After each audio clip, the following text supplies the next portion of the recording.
शब्द गुण हिंदी का एक महत्वपूर्ण टॉपिक है और इसे 10th से लेकर 12th तक पूछा जाता है।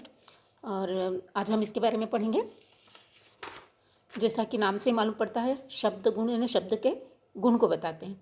और यहाँ पर यह शब्द गुण जो है वो रस का एक अनिवार्य गुण है, तो इसको रस से संबंधित करके हम पढ़ेंगे।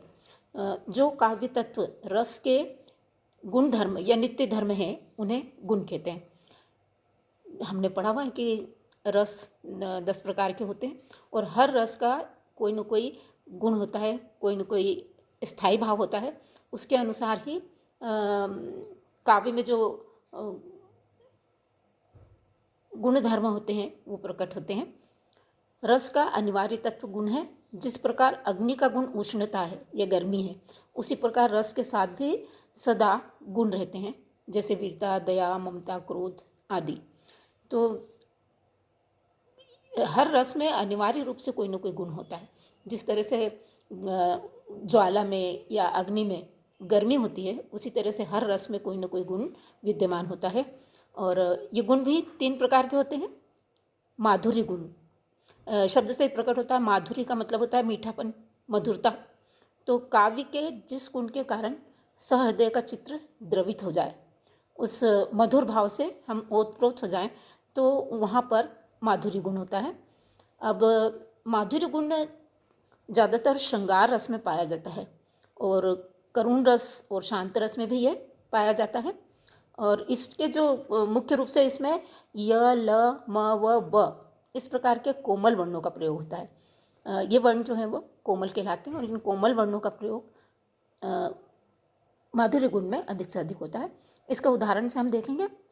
मधुर मधुर मेरे दीपक जल, युग युग प्रतिदिन प्रतिक्षण प्रतिपल, प्रीतम का पथ आलोकित कर। अब इसमें हम देख रहे हैं कि इसमें मधुर मीठे भाव हैं, जो प्रेम को व्यक्त करने वाले मधुर भाव बताए गए हैं। और इसमें म और य जैसे शब्दों के भी आवृत्ति हुई है। तो ये माधुर्य गुण से ओतप्रोत कविता है। अब दूसरा है ओज गुण। नाम से ही प्रकट हो रहा है। ओज यानी जिस जिस जिस गुण के कारण मन में जोश उत्पन्न हो जाए, वीरता के गुण आ जाए। तो काव्य के जिस गुण के कारण सहृदय का चित्र दीप्त हो जाए, दीप्त हो जाए यानी जोश उत्पन्न हो जाए, अर्थात चित्त में तेज का संचार हो, हमारे मन में वीरता के भाव उत्पन्न हो जाए। तो इसी के हिसाब से हम देखते हैं कि ये किन रसों में प्राप्त होगा। यह वीर रस, रौद्र रस, वीभत्स रस, भयानक रस, इस प्रकार के रसों में ये पाया जाता है। क्योंकि इसमें इसको पढ़कर हमारे चित्त में जो जोश आ जाता है। इसमें कठोर वर्णों का प्रयोग होता है और ये कठोर वर्ण है ट, ठ, ड, ढ, द, इस प्रकार के वर्णों का प्रयोग इसमें किया जाता है। और इसमें समास भी लंबे लंबे सामासिक शब्दों का प्रयोग किया जाता है। इसको हम उदाहरण से समझेंगे। अब इसका उदाहरण देखते हैं। यह है अमर राष्ट्र, उद्दंड राष्ट्र, उन्मुक्त राष्ट्र, यह मेरी बोली, यह सुधार समझौते वाली, मुझको नहीं भाती टिटोली। अब इसमें हम पढ़ सकते हैं अमर राष्ट्र, ये सामासिक शब्द है। उद्दंड राष्ट्र, ये सामासिक शब्द है। उन्मुक्त राष्ट्र, यह भी सामासिक शब्द है। और इसमें भी ड और ट जैसे अक्षरों की आवृत्ति हो रही है।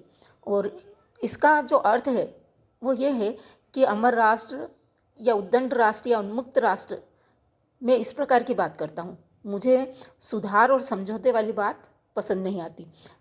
कवि उसको ठिठोली मात्र मानते हैं। जो ज़्यादातर लोगों को समझाने के लिए सुधार की या समझौते की बात कही जाती है, उस सुधार और समझौते की बात को कवि नहीं मानते। वे अपने राष्ट्र के लिए और कुछ उन्मुक्त राष्ट्र बनाना चाहते हैं, उद्दंड राष्ट्र बनाना चाहते हैं और अमर राष्ट्र बनाना चाहते हैं। तो उनके भाव हमें समझ में आते हैं कि उनमें वीरता के, ओज के भाव हैं। तो ये ओज गुण कहलाएगा। इसके बाद है प्रसाद गुण। काव्य के जिस गुण विशेष के कारण सहृदय का चित्त व्याप्त हो जाए, अर्थात मन पूरा का पूरा रम जाता है, उसे प्रसाद गुण कहते हैं। और कहने का आशय है कि मन प्रभावित हो जाता है, व्याप्त हो जाता है ना, प्रभावित हो जाता है, पूरा का पूरा हमारा मन उसमें डूब जाता है और मन में पवित्रता का भाव आ जाता है। ये रस सभी रसों में पाया जाता है ये गुण, और सुनने या पढ़ने मात्र से अर्थ समझ में आ जाता है। इसमें सरलता होती है, किसी भी बात को सरलता से जब समझ में आ जाती है, कविता में घुमा फिरा के न कही जाए, कोई भी बात सरलता से कही जाए और जिसमें पवित्रता का भाव हो, वह उसमें प्रसाद गुण होता है। जैसे एक प्रार्थना जो हम सभी स्कूलों में गाते हैं, हे प्रभु आनंद दाता ज्ञान हमको दीजिए, शीघ्र सारे दुर्गुणों को दूर हमसे कीजिए। तो इस तरह की जो प्रार्थना है या शांत रस की जो कविताएं हैं वो इसके अंतर्गत आती हैं।